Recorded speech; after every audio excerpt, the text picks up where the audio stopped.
We at PGI Chandigarh had the honor and the pleasure of doing the highest number of organ donations in a public hospital right from 2012 when we started this program.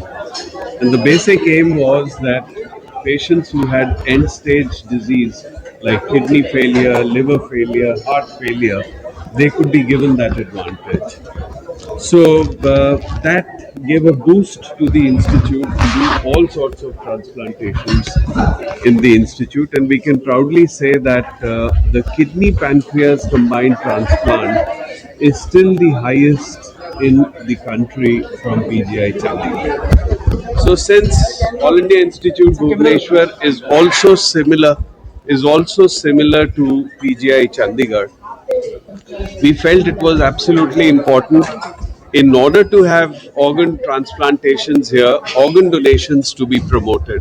So it will be very easy for the faculty here to give transplantations to people who require it. अभी AI का utilisation organ transplantation और donation में नहीं है, waste में है, but ये possibility over the years जैसे जैसे हमारी expertise artificial intelligence in health care में बढ़ेगी, ट्रांसप्लांट में भी इसका, क्योंकि एलोकेशन पॉलिसीज इजी हो जाएंगी और जो मैचिंग होता है वो और इजी होएगा, so the chances of rejection of an organ will come down significantly.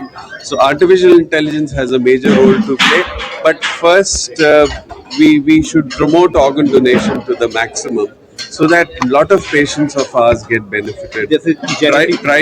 Private में बहुत एक्सपेंसिव है, अगर ये गवर्नमेंट सेटअप में होएगा the cost will be almost 1/4 or maybe half of what is done in the private sector. दूसरा हमारा M ये है कि लिविंग डोनेशंस इतनी नहीं होनी चाहिए। इंडिया में लिविंग डोनेशंस होती हैं, तो जो रिश्तेदार अपना ऑर्गन देता है उसको थोड़ा सा कॉम्प्लिकेशन होने के चांसेस होते हैं।